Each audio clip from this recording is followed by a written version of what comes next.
सबों को जय यीशु, यीशु सहाय, प्रेज द लॉर्ड, जय मसीह की। हम सब प्रार्थना योद्धा परिवार, हमारी अगुआ सिस्टर एस्थर, ब्रदर राज और हम सब मिलकर फिर से आज शाम के संध्या प्रार्थना में आप सबका हार्दिक स्वागत करते हैं, हार्दिक अभिनंदन करते हैं। आशा करते हैं कि आप सब स्वस्थ होंगे और ईश्वर के वचनों के अनुसार अपने जीवन को जीने का प्रयास कर रहे होंगे। तो आइए इस वक्त जब हम इस प्रार्थना सभा को शुरू करने जा रहे हैं तो हम सब जहाँ कहीं भी हैं, हम सब अपने मन को स्थिर करें, हृदय को स्थिर करें। इस वक्त हम प्रार्थना की अवस्था में आए, इस वक्त हम प्रार्थना करें कि इस वक्त प्रभु की उपस्थिति हमारे बीच बनी रहे और प्रभु हम सबको अपनी ढेर सारी आशीषों को उड़ेले और हम सब फिर से प्रभु के द्वारा, प्रभु यीशु मसीह के नाम से, नए अभिषेक से, पवित्र आत्मा के माध्यम से भर दिए जाएं। तो आइए जो आज का जो क्रम है, जिनके माध्यम से आज का कार्यक्रम होगा, उन्हें हम देखेंगे। आरंभिक प्रार्थना करेंगी बहन सोनम, आराधना में अगुवाई करेंगे भाई सुनील, बहन अंशु और बहन सोनम। वचन को पढ़ेंगी बहन सोनम और वचन की उद्घोषणा और अंतिम आशीष की प्रार्थना भाई राज के माध्यम से होगी। तो आइए हम सब जहाँ कहीं भी हैं, जितने लोग इस प्रार्थना सभा में जुड़े हुए हैं, हम सब प्रार्थना करें। धन्यवाद।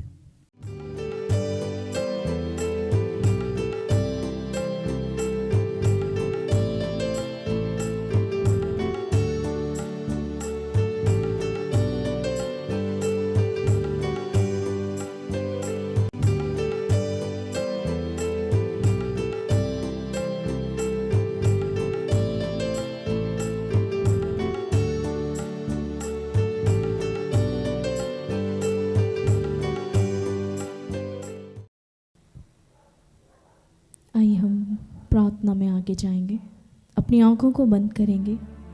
इस पल में हम अपने परमेश्वर, अपने पिता, अपने यहोवा से जुड़ने का प्रयास करेंगे। अपने मन को, अपने हृदय को, अपने जीवन को प्रभु को समर्पित करेंगे और इस दिन के लिए हम सारे हृदय से परमेश्वर का धन्यवाद करेंगे। आइए हम प्रार्थना करेंगे। हे प्रेमी पिता परमेश्वर, हम धन्यवाद करते हैं प्रभु फिर से आज के इस पवित्र और आशीषित दिन के लिए। पिता सचमुच प्रभु, तूने इस वर्ष प्रभु हमारे जीवन में बहुत सारी गवाहियों को, बहुत सारे चिन्ह चमत्कार को, बहुत सारी आशीष को दिया प्रभु हमारी झोली में। हाँ मेरे पिता, हम जो कल्पना नहीं किए थे प्रभु, तू उससे बढ़कर हमारे जीवन में प्रभु अपनी दया को प्रकट किया है। पिता हम आपका धन्यवाद करते हैं। हम जीवित हैं प्रभु, हमारे जीवन में प्रभु आप आए प्रभु, ये हमारे लिए सबसे बड़ी गवाही है मेरे पिता ईश्वर, सबसे बड़ा प्रेम का परिणाम है मेरे पिता। हम आपका धन्यवाद करते हैं। सचमुच प्रभु परमेश्वर, तूने अद्भुत ढंग से मेरे पिता हमारे जीवन को सजा दिया, सवार दिया प्रभु परमेश्वर। हम आपका धन्यवाद करते हैं। पवित्र आत्मा हमारे जीवन में देने के लिए प्रभु आपका तहे दिल से धन्यवाद करते हैं। हमारे जीवन प्रभु आप हमारे संग है, साथ है, हमारे जीवन में अपनी उपस्थिति बनाए रखे मेरे पिता। हम आपका धन्यवाद करते हैं। हर पल में पिता तू एहसास दिलाता है प्रभु कि मैं तुम्हारे साथ हूँ, मैंने तुम्हारे हाथों को थामा है प्रभु। तू बतलाता है हर वक्त, हर घड़ी मेरे पिता ईश्वर। हाँ मेरे पिता, तूने सचमुच अपने वचन में कहा है, माँ तुम्हें भुला सकती है पर मैं तुम्हें कभी नहीं छोड़ूंगा, कभी नहीं त्यागूंगा, कभी नहीं भूलूंगा। प्रभु परमेश्वर हम आपका धन्यवाद करते हैं। तूने हमारे आंसुओं को प्रभु अपनी कूपी पे जमा किया मेरे पिता। हमारे जीवन प्रभु तूने बहुत सारी ऐसी बातों को रखा मेरे पिता ईश्वर, ऐसी गवाहियों को उत्पन्न किया, ऐसी आशीष दिया प्रभु जो हमारे लिए मेरे पिता सोच से परे था मेरे पिता ईश्वर। हमारे जीवन में मेरे पिता ईश्वर तू आया, यही हमारे लिए बहुत बड़ी बात है मेरे पिता। हम आपका धन्यवाद करते हैं ईश्वर कि इस पल में मेरे पिता तूने हमारे जीवन में प्रभु परमेश्वर बहुत सारी गवाही दी है मेरे पिता ईश्वर, और उस गवाही से मेरे पिता तू आज बहुत सारे बच्चों को अपने निकट ला रहा है मेरे पिता। आपका धन्यवाद करते हैं। इस सेविकाई के लिए, इस प्रार्थना योद्धा के लिए प्रभु आपका धन्यवाद करते हैं। हाँ मेरे पिता ईश्वर, तूने सचमुच प्रभु हमारे जीवन में प्रभु अपनी दृष्टि में हमें अनमोल समझा, हमें प्यार किया पिता। हम आपका धन्यवाद करते हैं, धन्यवाद करते हैं ईश्वर। इस पल में मेरे पिता जब हम तेरे साथ खड़े हैं मेरे पिता ईश्वर, इस पल में प्रभु हम तेरी आराधना करना चाहते प्रभु, तेरी स्तुति करना चाहते, तेरी महिमा करना चाहते हैं। तो हमारे संग हो लेना मेरे पिता ईश्वर। हमारे हाथों को थाम पिता, हमारे कंठों को खोल परमेश्वर, ताकि हम तेरे गीतों को गाकर प्रभु तेरी आत्मा से भर जाए मेरे पिता ईश्वर। हाँ मेरे पिता, लोग तुझको जाने प्रभु, तुझको महसूस करे इस आराधना के दौरान। हम आपसे प्रार्थना करते हैं मेरे पिता ईश्वर, सचमुच प्रभु आज की वचन की उद्घोषणा से प्रभु तूने बहुतों के जीवन को सजा दिया, फिर से प्रभु नया बना दिया प्रभु। आपका धन्यवाद करते हैं फिर से पिता ईश्वर, नए वर्ष के लिए आपका धन्यवाद करते हैं। नए जीवन को तूने आत्मा के स्वरूप में हमें दिया है पिता, आपका धन्यवाद करते हैं। यीशु को हमारे जीवन में दिया प्रभु, आपका दिल से धन्यवाद करते हैं। आइए हम इस गीत के माध्यम से प्रभु की आराधना करेंगे।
प्रभु यीशु नाम, जय यीशु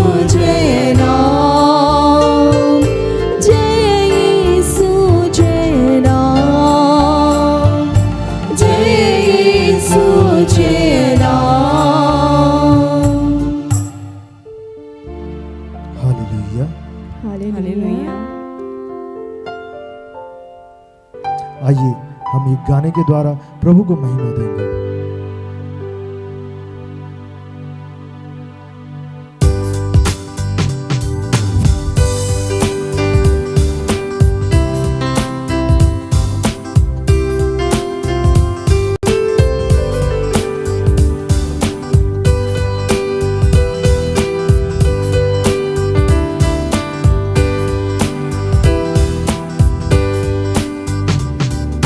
गाते हैं बजाते हैं खुशियाँ हम मनाते हैं, क्योंकि परमेश्वर हमारे साथ है। गाते हैं बजाते हैं खुशियाँ हम मनाते हैं, क्योंकि परमेश्वर हमारे साथ है। गाते हैं बजाते हैं खुशियाँ हम मनाते हैं, क्योंकि परमेश्वर हमारे साथ है। गाते हैं बजाते हैं खुशियाँ हम मनाते हैं, क्योंकि परमेश्वर हमारे साथ है।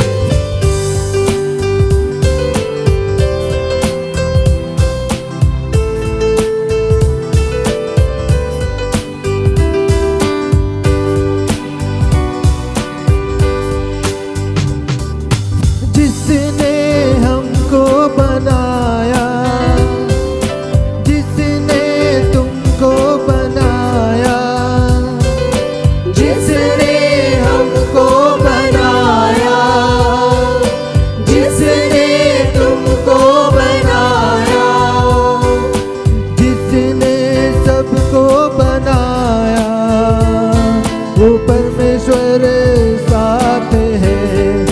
हो जिसने सबको बनाया, वो परमेश्वर साथ है। गाते हैं बजाते हैं खुशियाँ हम मनाते हैं, क्योंकि परमेश्वर हमारे साथ है। गाते हैं बजाते हैं खुशियाँ हम मनाते हैं, क्योंकि परमेश्वर हमारे साथ है।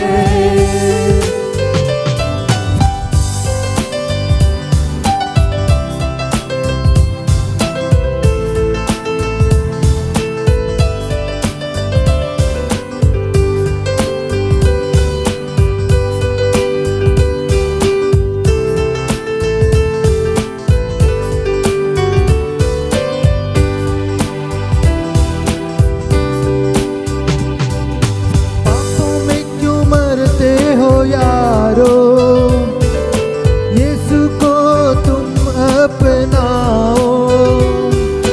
पापों में क्यों मरते हो यारो, यीशु को तुम अपनाओ। पापों से मुक्ति तुम पाओ, वो परमेश्वर साथ है।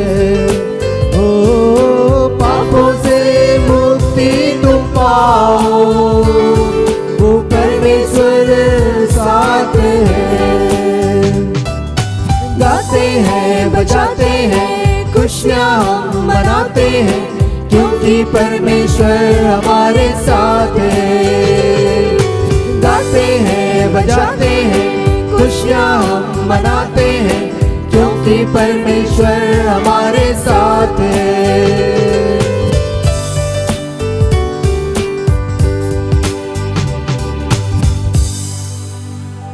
धन्यवाद, धन्यवाद पिता परमेश्वर, धन्यवाद प्रभु यीशु, धन्यवाद पवित्र आत्मा।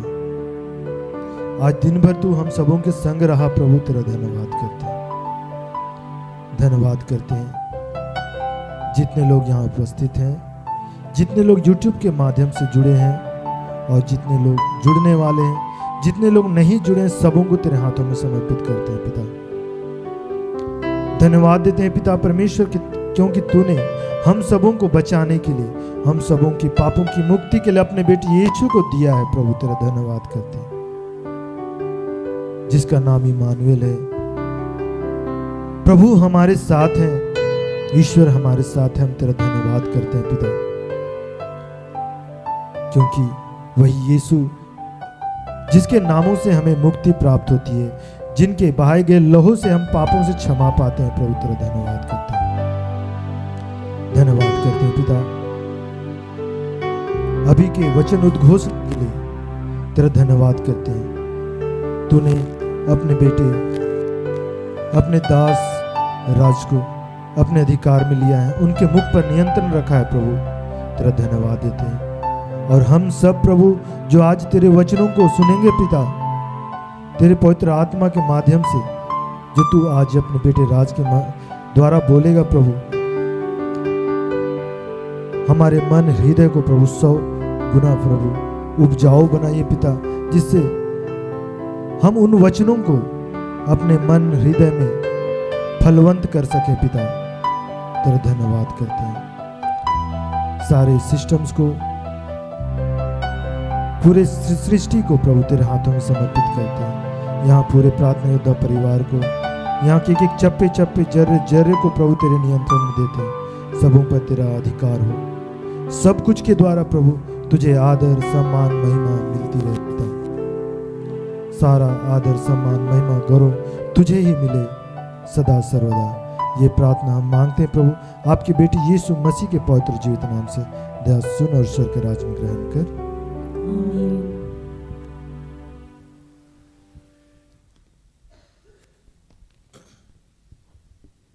आज का ठहराया गया वचन है जो प्रभु की दासी हमारे अगवा सिस्टर एस्थर के माध्यम से दिया गया है।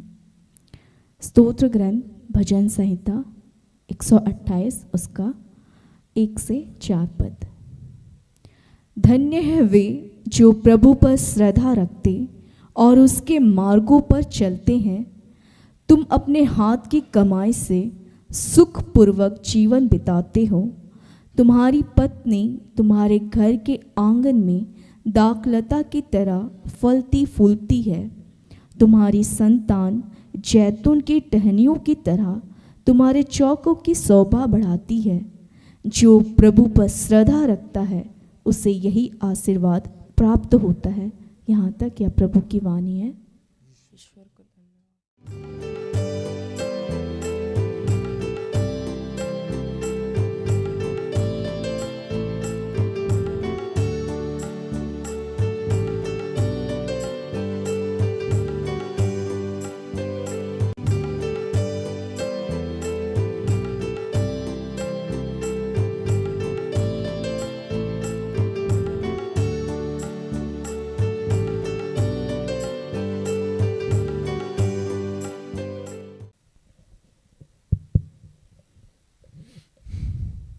सबों को जय यीशु सहाय। आइए हम प्रार्थना करें कि हे दयालु पिता, हे स्वर्ग और पृथ्वी के सृजनहार, हे हम सबके रचयिता, तेरा धन्यवाद करते हैं आज के सुंदर और आशीषित दिन के लिए जो तूने एक नए अध्याय के रूप में हमारे जीवन से जोड़ दिया। धन्यवाद प्रार्थना परिवार के लिए। धन्यवाद हम सबकी अगुआ और आपकी दासी सिस्टर एस्थर और ऐसे जितने तेरे दास दासी हैं उन सब के लिए। हमारे जितने सहयोगी भाई बहन हैं उन सब के लिए हम तेरा धन्यवाद करते हैं। इस वक्त जहाँ से जितने लोग मुझे देख रहे हैं, सुन रहे हैं, उन सब के लिए तेरा धन्यवाद करते हैं कि हे प्रभु, तू जानता है कि हम सब अनगिनत वो कार्य, वो बात, वो काम, वो पाप करते हैं जो तू नहीं चाहता कि हम करें। उन तमाम कार्यों के लिए, उन तमाम पापों के लिए, वो बातों के लिए, शब्दों के लिए आज तुझसे क्षमा चाहते हैं जो तेरी इच्छा के विरुद्ध हमने कर रखे हैं। कि हे पिता, हम सबको अपने पुत्र यीशु के लहू से धो के शुद्ध और पवित्र कीजिए और इस वक्त जिस उद्देश्य के तहत हम सबको इकट्ठा किए हैं आपके नाम से, उस उद्देश्य को पूर्ण कीजिए। ये आपके शक्ति, आपके सामर्थ्य के बगैर संभव नहीं है। पिता, पुत्र, पवित्र आत्मा आपका आवाहन करते हैं और इन तमाम प्रार्थना को प्रभु यीशु के जीवित और पवित्र नाम से मांगते हैं। दया से सुन और स्वर्ग के राज में ग्रहण कर। आमीन। आज जो वचन मिला हम लोगों को वो भजन संहिता 128 1 से 4।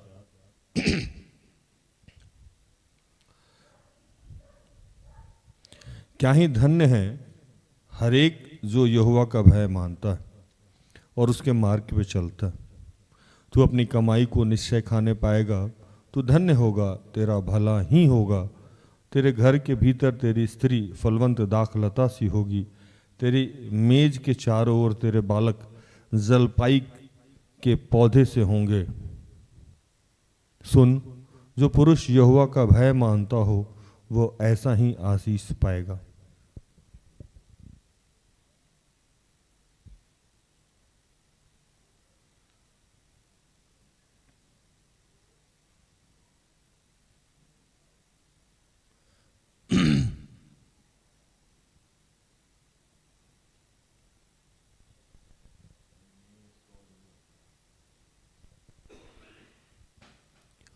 हालेलुया। तो आज प्रभु कहते हैं कि क्या ही धन्य है हर एक जो भय यहोवा का भय मानता है और उसके मार्ग पे चलता है। जो लोग ईश्वर के मार्ग पे चलते हैं उनको हम लोग कमजोर, असहाय, तिरस्कृत, लाचार समझते हैं। आज की दुनिया में ये सबसे बड़ी विडंबना क्या है कि जो लोग बार बार ईश्वर ईश्वर ईश्वर ईश्वर कहता है उनको लोग कहता है कि क्या है ये, अनप्रैक्टिकल आदमी है, ढंग से अपना काम धंधा करता, दिन भर ईश्वर ईश्वर करते रहता है, हर बात में सही गलत की पहचान करता है, उचित अनुचित की पहचान कर लेता है, ये सही नहीं है, ये गलत नहीं है, ये ईश्वर के अनुसार सही नहीं है, ये ईश्वर के अनुसार गलत है, झूठ नहीं बोलना चाहिए, माँ बाप के साथ रहना चाहिए, घूस नहीं लेना चाहिए, तरह तरह की बातें। ये तमाम बातें आज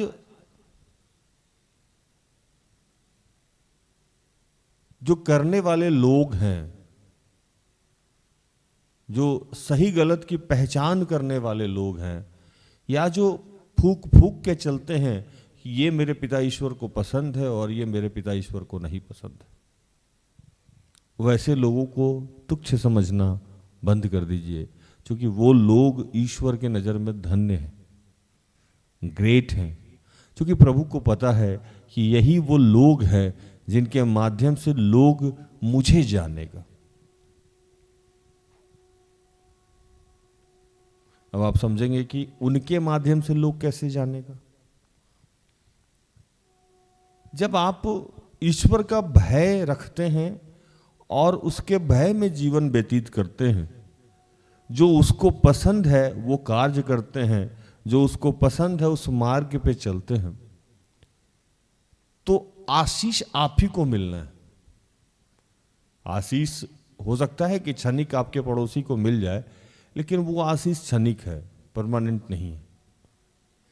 और जो लोग ईश्वर का भय मानते हैं उनको प्रभु ने कहा कि मैं तेरे 1000 पीढ़ियों को आशीषित करूंगा। प्रभु के मार्ग पे जो लोग चलते हैं उनके कितने सारे जनरेशन को प्रभु आशीषित करता है, जी आप सोच भी नहीं सकते। मार्ग पे चलने के लिए भय होना अनिवार्य है। अगर आपको ईश्वरीय भय होगा तभी तो आप ईश्वर के मार्ग पे चलिएगा, नहीं होगा तो नहीं चलिएगा। तो सारा खेल भय और प्रेम से ही शुरू होता है। प्रेम में भी एक भय होता है। जो लोग कहता है कि नहीं प्रेम में भय नहीं होता, प्रेम में भय होता है। अगर हम किसी से सच्चा प्रेम करते हैं तो हमें ये हमेशा ज्ञात रहता है कि वो कहीं दुखी ना हो जाए, वो कहीं नाराज ना हो जाए, वो कहीं हमसे परेशान ना हो जाए, वो हमसे कहीं नाराज ना हो जाए। इस भय को अगर हम अपने साथ में लेके चलते हैं तो ये सच्चा प्रेम। और यही भय हमें गलत करने से अलग करता है। ये भय, यही भय ईश्वरीय भय कहलाता है। लोग कई बार सोचता होगा कि ईश्वर कैसा, ईश्वर से हमको क्यों भय होगा, ईश्वर तो हमारा पिता है, ईश्वर ने तो हमको बनाया है, हमको ईश्वर से डरना क्यों चाहिए। ईश्वर से डरने की बात, इसीलिए मैं आपको ये समझा रहा हूँ पवित्र आत्मा के सामर्थ्य कि ईश्वर से डरने की बात ठीक उसी प्रकार से है जैसे लोग पत्नी से डरता है, जैसे लोग पति से डरता है, जैसे माँ बाप से डरता है, जैसे लोग आशिक से डरता है, जैसे लोग प्रेमिका से डरता है। ये क्या डर है? ये डर ये है कि कहीं मैंने उसके विरोध में कोई कार्य कर दिया, वो नाराज ना हो जाए। ऐसा थोड़े है कि पत्नी आज छोड़ के चली जाए तो हम जी नहीं सकते हैं। या पति छोड़ के चले जाए तो हम जी नहीं सकते, लेकिन रहता है कि इस रिश्ते में कोई खटास ना आ जाए। तो सांसारिक रिश्ते में जब ये बात होती है तो ईश्वरीय रिश्ते में इससे तो कितनी करोड़ गुना ज्यादा भय होगी कि कहीं ईश्वर हमारा नाराज ना हो जाए। लेकिन हम जब जीवन में चलते हैं तो इस बात को, जैसे ईश्वर हमको दिखता नहीं है वैसे ही हमारे जीवन में उसका भय भी दिखना बंद हो जाता है। तो प्रभु कह रहे हैं कि जो लोग ईश्वरीय भय में है उनको आप कमजोर नहीं समझे, उनको आप नकारा नहीं समझे, खुद भी उस काम को करें, खुद भी उस मार्ग पे आए। क्यों? तो ऐसे ही लोगों के माध्यम से प्रभु अपने आप को, अपनी उपस्थिति को दूसरे लोगों के जीवन में दर्शाता है। आपको याद होगा कि मैं उस घटना पे जाने से पहले एक बार बताऊं कि कैसे दर्शाता है। कैसे आप कह रहे हैं कि ईश्वर अपनी उपस्थिति उसके भय में चलने वाले लोगों के माध्यम से दर्शाता है। तो दर्शाने का मतलब, दिखाने का मतलब ये है कि एक आदमी कंगाल है, बदहाल है, परेशान है, उसके जीवन में कोई आशीष नहीं है, वो बरसों से भी बीमार है, उसके कोई बच्चे नहीं हैं, उसकी शादी नहीं हो रही है, उसके माँ बाप नहीं है, उसके भाई बहन नहीं है, या है भी तो परेशानी में पड़ जा रही। और एक वो व्यक्ति जिसका ईश्वरीय भय होने के कारण, ईश्वरीय मार्ग को पकड़ने के कारण उसके जीवन में आशीष आता है। वो क्या आशीष होता है? तो लिखता है कि तू अपनी कमाई को निश्चय खाने पाएगा, तू धन्य होगा और तेरा भला ही होगा। कैसे लोग देखेगा कि आप ईश्वर के भय में मानने वाले हैं, कि ईश्वर के मार्ग पे चलने वाले हैं? तो कहता है कि तू अपनी कमाई को निश्चय खाएगा। जो आप अर्न करते हैं, जो आप सैलरी लेते हैं, जो आप बिजनेस कर रहे हैं, जो आप व्यापार कर रहे हैं, जो आप खेती गृहस्थी कर रहे हैं, किसी भी माध्यम से कोई भी अर्जन कर रहे हैं, पैसा कमा रहे हैं, उसका उपभोग भी आप कर रहे हैं, आप ही कीजिएगा। ये ईश्वरीय आशीष है। अगर आपकी ईश्वरीय कृपा आप पे नहीं है तो आपकी सैलरी आएगी जरूर, लेकिन वो डॉक्टर के यहां चली जाएगी। सुनते रहिएगा। आप धान बोइएगा तो जरूर, लेकिन उसका फसल काट नहीं पाइएगा, होगा ही नहीं। आप बिजनेस बार बार कीजिएगा, लेकिन वो बिजनेस फ्लॉप हो जाएगा, या होगा भी तो वो हॉस्पिटल में चला जाएगा, वो कर्ज में चला जाएगा, वो बीमारी में चला जाएगा। या ये सब अगर होगा भी, आपकी सैलरी आ भी रही है तो आप बीमार हैं, आप खा नहीं पा रहे हैं, आपको डायबिटीज हो गया, ब्लड शुगर हो गया, कैंसर हो गया, अन्य अन्य समस्याएं हो गई कि घर तो आपने बना लिया है लेकिन फिर भी अब पीठ में दर्द है, इसकी वजह नीचे सोए हुए चटाई पे। क्योंकि सुख भोगना ईश्वर के ही हाथ में, वो जब तक नहीं चाहेगा आप उसको भोग नहीं पाइएगा। तो इसलिए कहा कि अगर आप ईश्वरीय मार्ग में चलते हैं, ईश्वर का भय मानते हैं, तो आप धन्य ही होइएगा और आप जो अर्न कर रहे हैं वो खाइएगा। अब दूसरे तरीके में देखते हैं, जितने लोग वांटेड हैं, क्रिमिनल हैं, या गलत तरीका से पैसे कमाते हैं, तो बाइबल लिखता है कि पाप की कमाई उनके अधेर उम्र में उनकी साथ छोड़ के चली जाती है। आप देखते होंगे कि आज के समय में लोग 30 साल में, 40 साल में, 45 साल में, 50 साल में, बहुत लोग तो बीच बीच में ही टेक ऑफ कर जा रहा है, या कोई ऐसी समस्या आ जा रही है उनके जीवन में कि सब रहने के बावजूद भी वो परेशान है। आज मेरे यहां कुछ लोग आए थे, तो मैंने उनको पूछा कि आप क्या करते हैं? तो मैं नौकरी करता हूं। वो भी 2-3 लोग थे, तो सबने कहा कि मैं नौकरी करता हूं, ईश्वरीय कृपा है। लेकिन फिर भी उनके घर में लगातार परेशानी। घर में 4 आदमी हैं, चारों को सैलरी आ रही है, लेकिन परेशान सब है, नींद किसी को नहीं आ रही है, हर साल कोई ना कोई मर जा रहा है, कोई ना कोई ऐसी समस्या है कि आप खाना नहीं खा पा रहे, बेचैन घूम रहे हैं, सारा दिन आप कचहरी का चक्कर काट रहे हैं, रोज आप थाना, पुलिस, कोर्ट, कचहरी कर रहे हैं, रोज हॉस्पिटल में जा रहे हैं। रोज किसी क्लेश में फंसे हुए हैं, और एक वो व्यक्ति है जिसके पास थोड़ा ही पैसा है लेकिन वो चैन से नमक रोटी ही खा के सो रहा है, तो आपकी स्थिति से कौन अच्छा है? दूसरा वाला ना, जो नमक रोटी या रोटी भुजिया खा के सोता है, चैन से सो रहा है। ईश्वरीय कृपा जिसको प्राप्त है वो उनके बच्चे जो होंगे उनके साथ खड़े रहेंगे। उनकी कमाई है ना, उन्होंने बोया है वो काट रहे हैं। और ईश्वरीय कृपा नहीं होगी तो आपके 5-5 बच्चे हैं, कोई बैंकॉक रहेगा, कोई सिंगापुर रहेगा, आपको पानी पिलाने वाला नहीं रहेगा। तो जो आपने बोया है वो आप काट नहीं रहे हैं, जो आप लगाया है उसका फसल आप भोग नहीं पा रहे हैं, तो उस लगाने का क्या फायदा है?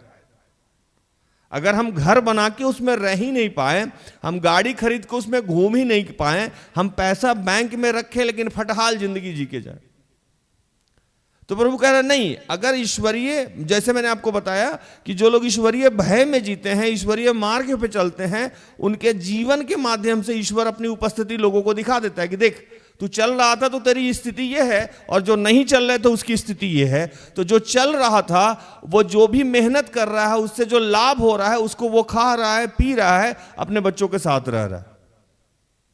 और जो नहीं चल रहा था उन्होंने भी मेहनत करा लेकिन अब उनके बच्चे उनके साथ नहीं हैं। पैसा है तो वो डॉक्टर के पास जा रहा है, घर है तो खुद हॉस्पिटल में है, गाड़ी है तो घूम नहीं पा रहे हैं, अपाहिज हो गए हैं, फ्रिज में सारा सामान पड़ा हुआ है लेकिन अंदर जा नहीं रहा। तो इससे अगर तो जो दूसरा आदमी है जो इस उम्र में भी 60 साल 70 साल 80 साल में भी सुख भोग रहा है, तो उनको देख के आदमी कहिएगा ना ईश्वरीय कृपा प्राप्त है इस उम्र में भी। हमारे यहाँ बुजुर्ग लोगों क्या कहता है, अरे 80 साल की उम्र में भी चना खाता है, दांत कितनी मजबूत है, ईश्वरीय कृपा। मेरी नानी है, पिछले मतदाता की चुनाव जब हुआ तो हमारे पूरे जिला में जिला निर्वाचन आयोग का जो ऑफिसर था उनको बुला के उस जिला का सबसे बुजुर्ग मतदाता का अवार्ड दिया, और आज भी नाचती हैं, 90+ होंगी हमको लगता है, वो नाचती हैं। ये क्या है? ईश्वरीय कृपा प्राप्त। सैलरी पेंशन के रूप में 40,000 50,000 रुपया आता है, अपना जिंदगी जी रही।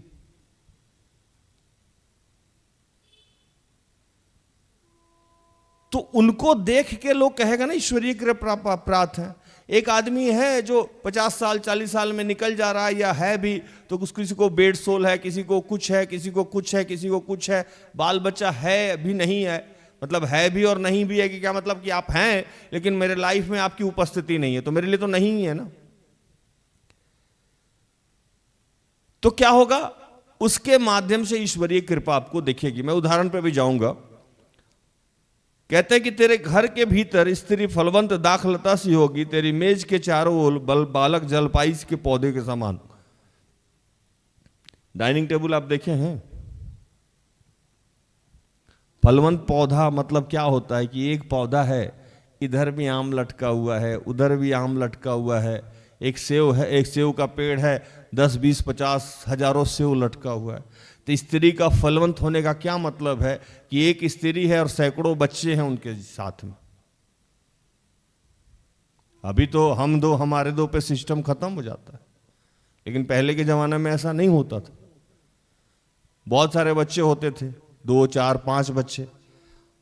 तो जब वो फलवंत होगी तो उसका फल निकलेगा। फल मतलब बच्चा। जलपाई के समान मतलब आप देखें कभी पानी में ना घास जो रहता है चारों तरफ से दिखता है, पानी दिखता ही नहीं। तो टेबल के इर्द गिर्द सारे बच्चे बैठे रहेंगे, टेबल में जगह नहीं होगा। आशीष ही आशीष, 4 मैया 5 बाबू, इधर से इधर से इधर से। हालेलुया। तो प्रभु कह रहे हैं कि ये दिखेगा। सुन, जो पुरुष यहोवा का भय मानते हैं ऐसा ही आशीष पाएंगे। अगर आप ईश्वर के मार्ग पे चल रहे हैं तो आपके घर की स्थिति यही होगी, आपकी पत्नी की स्थिति होगी, आपके बच्चों की संख्या यही होगी। आप जीवन में कभी कोई तकलीफ में नहीं रहेंगे। मैंने इसीलिए आपको स्टार्ट में बताया कि जो लोग ईश्वर का भय मानते हैं और उसके मार्ग पे चलते हैं, उनकी स्थिति आज खराब हो सकती है, लेकिन आप उसको खराब नहीं समझते। मैं दो कैटेगरी में आज कहानी को सुनाऊंगा। हमारे यहां कुछ लोग हैं, अब डरे होंगे किसका नाम लेंगे। एक बहन अभी आई थी, गाना गा रही थी, आज प्रार्थना किया उन्होंने। नाम है उनका सोनम।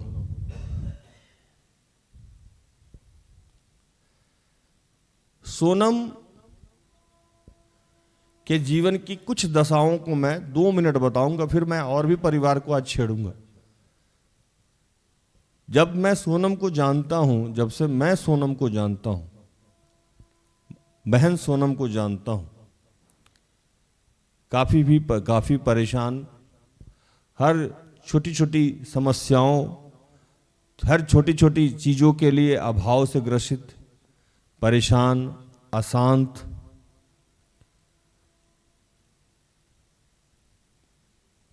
और मैं शायद ही किसी दिन सोनम से मिला हूं और सोनम नहीं रोती हुई मिली हूं।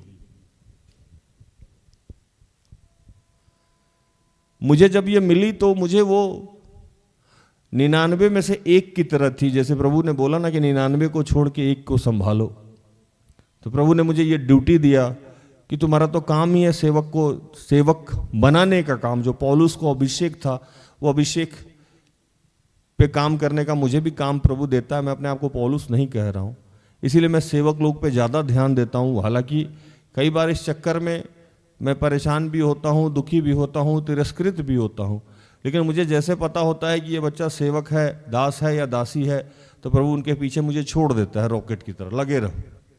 कभी रॉकेट को देखे आपने?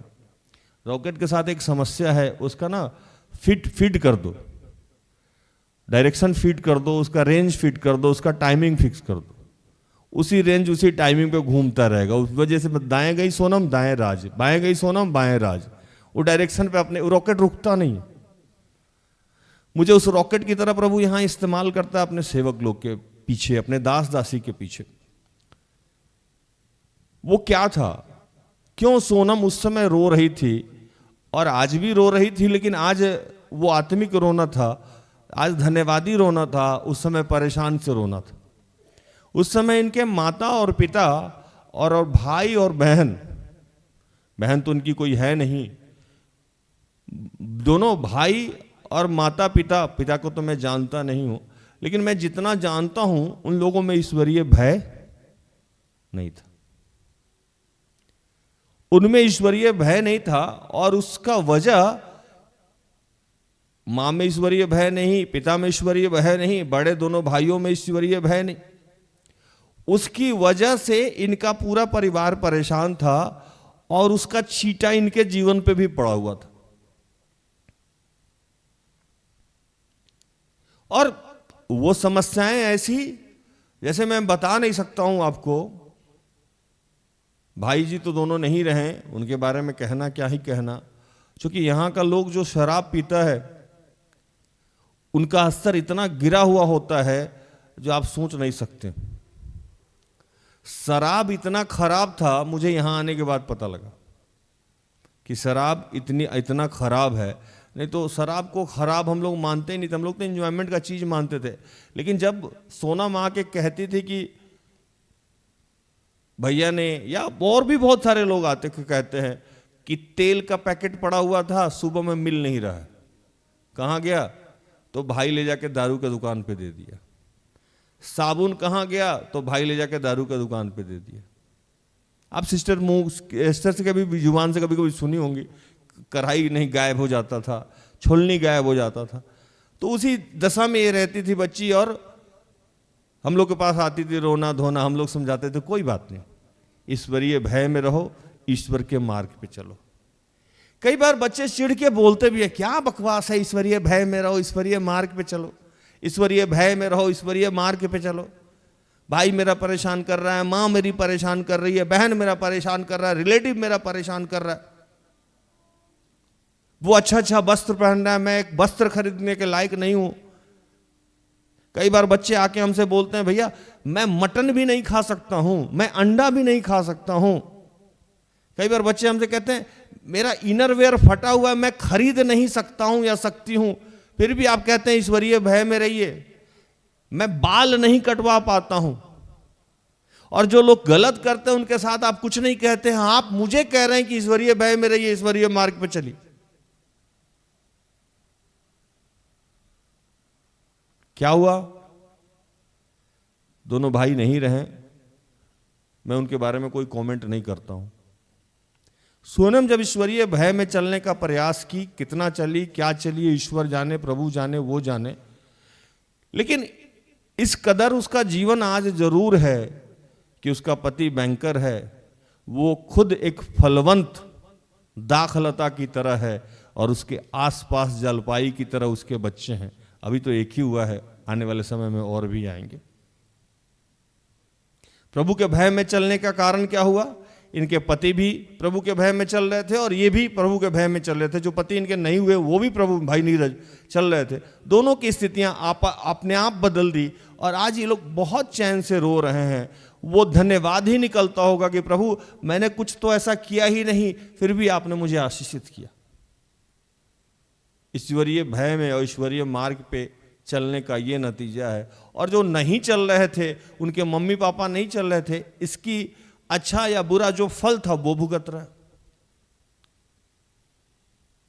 भाई सुनील को और उनकी पत्नी को आप देख रहे हैं।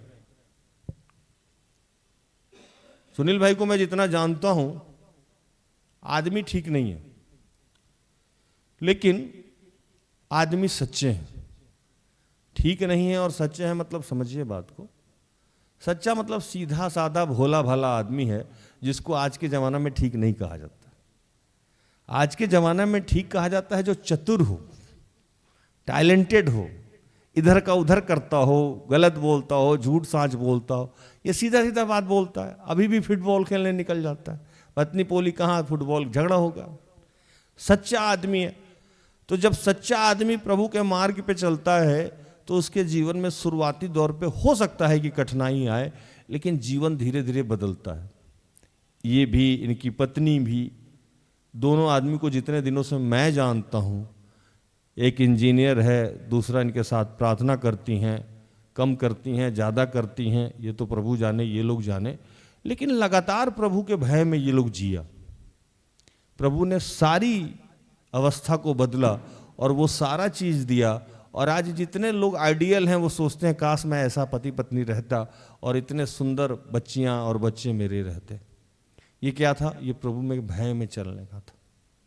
बच्चे मेरे पास आते हैं, मैं उन दिनों को याद करता हूं जब किसी के पास पेट्रोल भराने का पैसा नहीं होता था, जब किसी को बाल कटाने का पैसा नहीं होता है, किसी को सॉक्स खरीदने का पैसा नहीं होता है, और हमारे पास टूटे हुए बिखरे हुए आते हैं।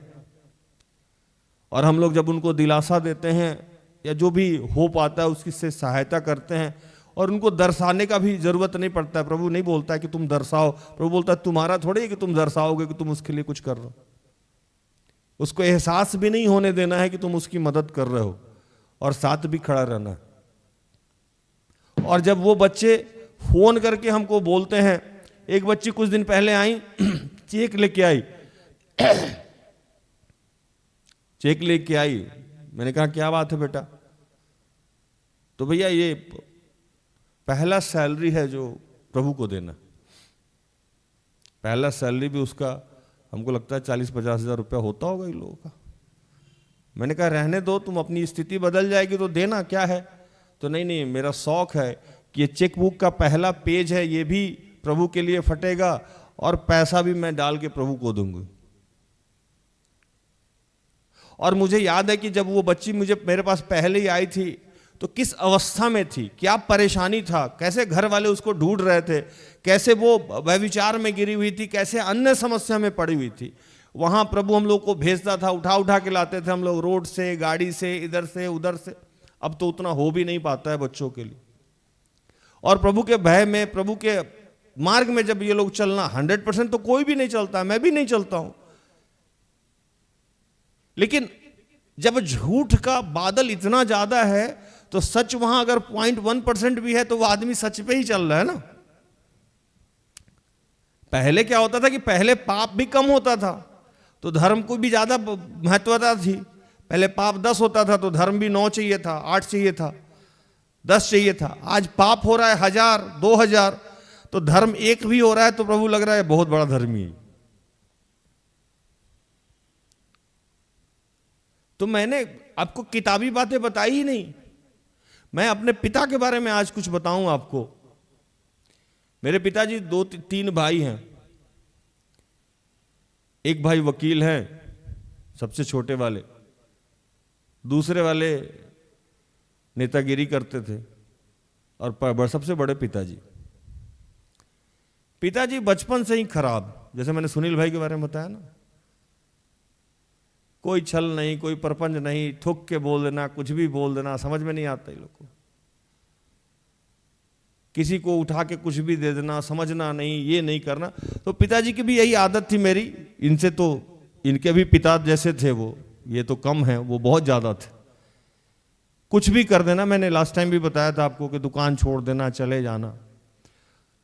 और ठीक मेरे दूसरे वाले जो चाचा थे वो पूरा राजनीति कूटनीति, उनके बारे में एक कहानी मैं पहले बताया था, मैं बताऊं कि वो कितने बुद्धिमान थे कि अपनी माँ से जब पैसा मांगते थे किताब खरीदने के लिए तो कहते थे कि माँ एक बायोलॉजी लेना है, एक विज्ञान लेना है, 2 किताब, एक मैथ लेना है, एक गणित लेना है, 4 किताब, एक अंग्रेजी लेना है, एक इंग्लिश लेना है, एक फिजिक्स, एक भौतिकी लेना है, एक केमिस्ट्री, एक रसायन लेना था, और दादी से पैसा लेके जाते थे।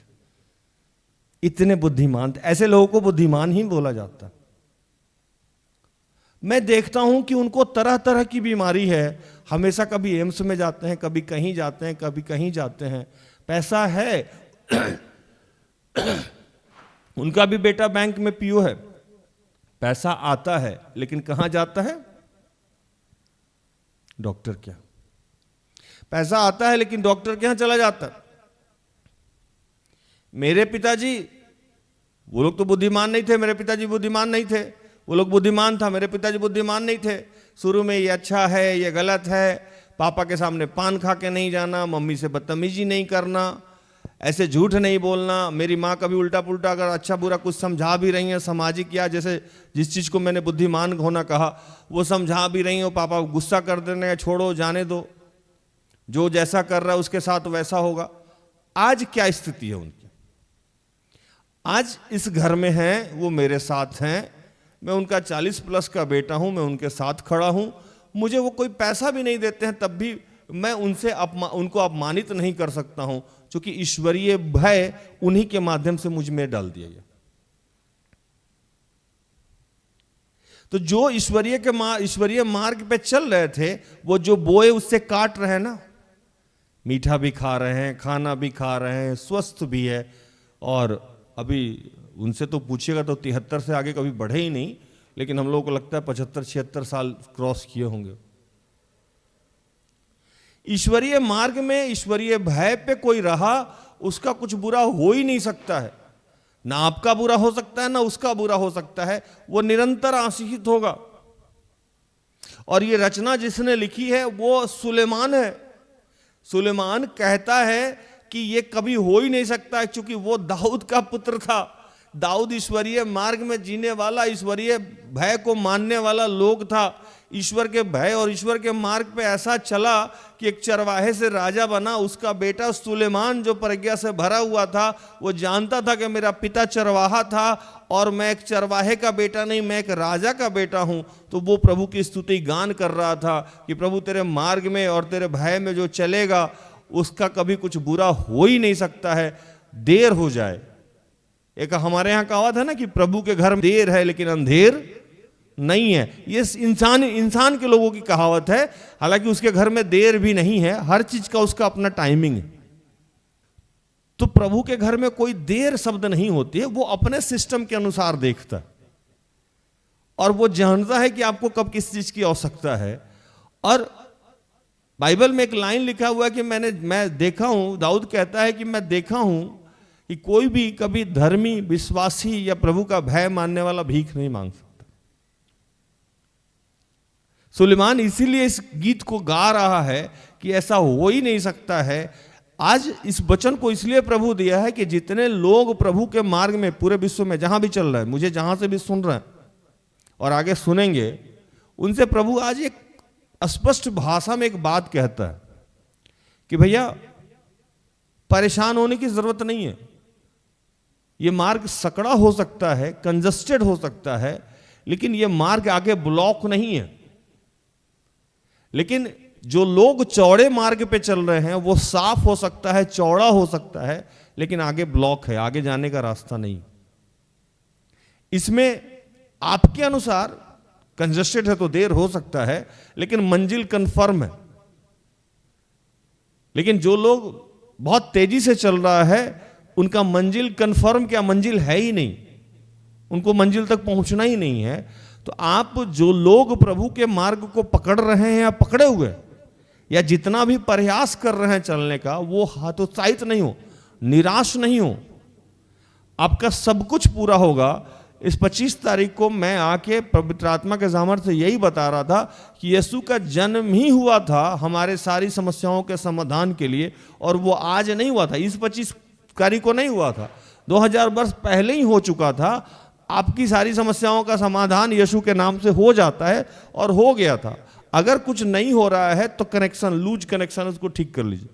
जैसे मैंने आपको बताया था ना, प्लग लगा हुआ है, आप तो कह रहे हैं कि मैं प्रार्थना कर रहा हूं, वचन पढ़ रहा हूं, सब कुछ कर रहा हूं, लेकिन मेरा आशीष नहीं है, तो कई बार उस प्लग को हिला दीजिएगा।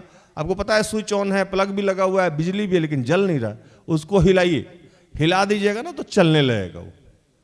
तो मतलब आपका कहीं प्रभु से कोई लूज कनेक्शन होगा, वो ठीक कर लीजिए, बाकी कोई समस्या नहीं है। लेकिन अगर आपके दिमाग में शैतान ये डाल रहा है कि मैं प्रभु के मार्ग पे चल रहा हूं, प्रभु के भय में जी रहा हूं और पता नहीं मेरा कुछ अच्छा होगा कि नहीं होगा, ये सोचना बंद कर दीजिए। यहां लिखा हुआ है कि तू अपनी कमाई को निश्चय खाने पाएगा, तू धन्य होगा और तेरा भला ही होगा। भला होगा नहीं, भला ही होगा, कंफर्म है, कुछ बुरा हो ही नहीं सकता है। इसलिए जितने लोग प्रभु के मार्ग पे चल रहे हैं वो निश्चिंत रहें, आपका भला ही होना है, बुरा हो नहीं सकता। तो प्रभु इन सारे वचनों से आप सबको और मुझे भी आशीषित करे, आमीन। आइए हम आखिरी प्रार्थना में जाएंगे।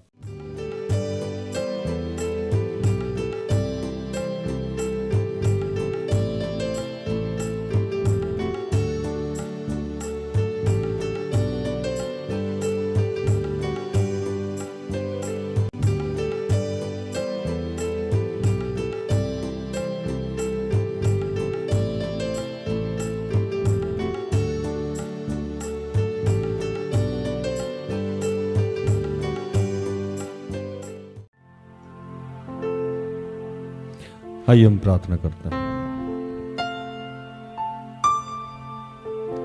कि हे दयालु पिता, हे स्वर्ग और पृथ्वी के सृजनहार, हे हम सबके रचयिता, हम तेरा धन्यवाद करते हैं कि प्रभु आज हम सब जितने लोग आपके मार्ग पे चलने का प्रयास कर रहे हैं उनके जीवन में सिर्फ भला ही होगा, बुरा हो ही नहीं सकता। अगर बुरा होगा भी तो उसे भला में तो भलाई में तब्दील कर देगा। प्रभु हम तेरा धन्यवाद करते हैं और तुझसे आज सामर्थ्य मांगते हैं कि प्रभु तू निश्चय हम सबको आशीषित करता है, तो निश्चय प्रभु हम सबको ये सामर्थ्य देगा कि हम तेरे मार्ग पे चलें, चलते रहें, बने रहें और किसी भी अवस्था में हम इस मार्ग को नहीं छोड़े। ऐसी आज हम तुझसे प्रार्थना करते हैं, ऐसी आज हम तुझसे सामर्थ्य मांगते हैं, हमारी मदद कर।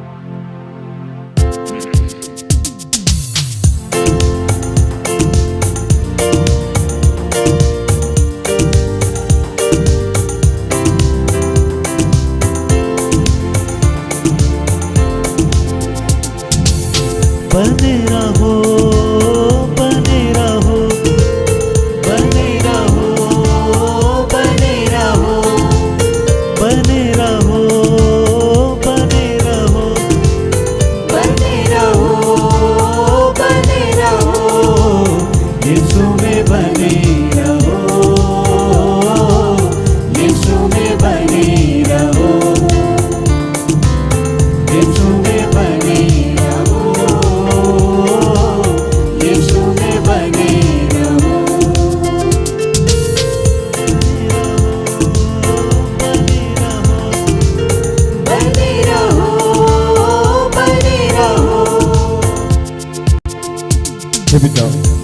जितने देर बीमार बच्चे हैं मैं उनके लिए प्रार्थना करता हूँ। महिमा, एल्विन, जागृति, पानसूरी, फ्लोरा, हर्षित, अनुपम, महिमा, अमृता, निशा, राम, प्रियंका, याकूब, नेहा, सुशीला।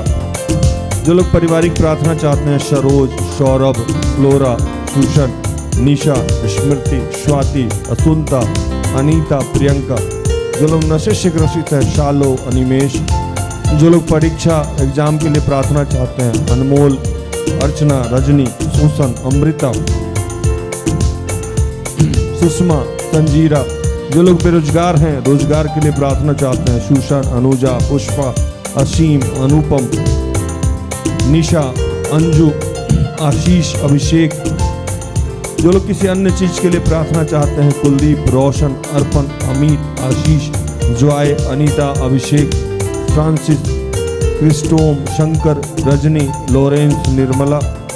जो लोग विवाह के लिए प्रार्थना चाहते हैं, उर्मिला, शर्मिला। और प्रभु जिनका आज जन्म दिवस है, पिता, आज हम पूरे विश्व के लिए प्रार्थना करते हैं कि जहाँ जहाँ सर्दियाँ हैं प्रभु, उन तमाम जगहों पे आपकी आशीष कृपा चाहिए प्रभु। जिनके पास वस्त्र नहीं है उन्हें वस्त्र दें, जिनके पास भोजन नहीं उन्हें भोजन दे प्रभु। और पिता, इस पूरे वर्ष में जो तूने आप हमें संभाला, हमारी रक्षा रखवाली की प्रभु, हम क्रिसमस को बहुत धूमधाम से मना पाएं। इन तमाम बातों के लिए आज हम तेरा धन्यवाद करते हैं प्रभु, और फिर से तुझसे सामर्थ्य मांगते हैं प्रभु कि हम निरंतर तेरे मार्ग में बने रहें। जैसे मछली बिन पानी के जिंदा न रहती है, वैसे ही विश्वासी जन यीशु बिन मुर्दा है। जैसे मछली बिन पानी के जिंदा न रहती है, वैसे ही विश्वासी जन यीशु बिन मुर्दा है। हसरत की जिंदगी पाने को, हसरत की जिंदगी पाने को, यीशु में बने रहो, यीशु में बने रहो, यीशु में बने रहो, यीशु में बने रहो, बने रहो, बने रहो, बने रहो, बने रहो। हे पिता, जितने तेरे दास दासी हैं मैं उनके लिए प्रार्थना करता हूँ प्रभु कि वो निरंतर तेरे मार्ग में बने रहें प्रभु। उनके जीवन में चाहे जितनी भी समस्याएं आए, वो तेरे मार्ग को ना छोड़े प्रभु। हम सबकी सुरक्षा करना पिता। जितने गर्भ धारण की हुई महिलाएं हैं प्रभु, मैं उनके लिए प्रार्थना करता हूँ प्रभु कि प्रभु उनके जच्चे और बच्चे की सुरक्षा करना प्रभु। प्रभु ये पूरा साल तूने हम सबको संभाला, इसके लिए हम तेरा फिर से धन्यवाद करते हैं। और प्रभु जितने बुजुर्ग माता पिता हैं प्रभु, उनको तेरे हाथों में समर्पित करते हैं। जितना विधवा विधुर है प्रभु, उनके तेरे हाथों में देते हैं। जिनके जो अनाथ है उनको तेरे हाथों में देते हैं। इन दिनों जहाँ जहाँ जो भी वैवाहिक कार्यक्रम है प्रभु, उन तमाम वैवाहिक कार्यक्रम को तेरे हाथों में देते हैं प्रभु। जितने लोग हैं जिनको सर्दी, खांसी, बुखार, उल्टी हो रहा है प्रभु, उनको तेरे हाथों में समर्पित करते हैं प्रभु। तो हम सबकी सुरक्षा कर रहा है प्रभु, तेरा धन्यवाद करते हैं। इस वक्त किसी के एड़ी में दर्द हो रहा है, प्रभु ने उसे स्पर्श किया है, आप धन्यवाद करें उसका।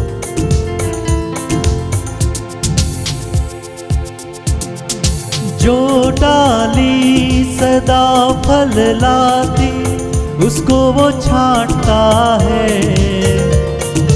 प्यार खुदा जिससे करता है, उसको वो डांटता है। जो डाली सदा फल लाती, उसको वो छांटता है। प्यार खुदा जिससे करता है, उसको वो डांटता है। रूहानी फलों से भरने को, रूहानी फलों से भरने को, यीशु में बने रहो,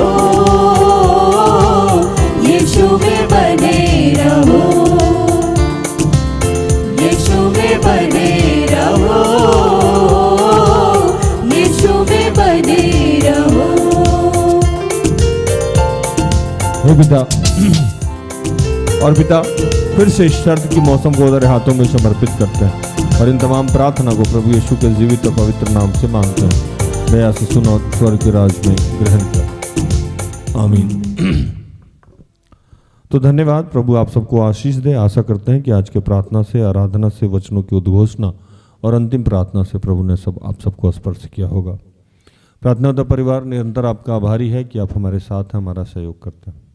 तो आज के लिए इतना ही। कल संध्या में हमारी आपकी फिर से मुलाकात हो जाएगी। तब तक के लिए स्वस्थ रहें, सुरक्षित रहें, सरकारी नियमों का पालन करें, प्रभु के आदेश का पालन करें। जैसा मैं रोज कहता हूँ कि हम सब में बहुत सारी दुर्बलताएं हैं, कृपया हमें क्षमा करो और हमारे लिए प्रार्थना करें। प्रार्थना परिवार अगर आपके किसी भी काम आ जाए तो कृपया हमें संपर्क करें, हम सब अपने आप को धन्य समझेंगे। प्रभु आपको आशीष दे। जय यीशु, यीशु सहाय। Praise the lord. Good night, good bye. सारे दिन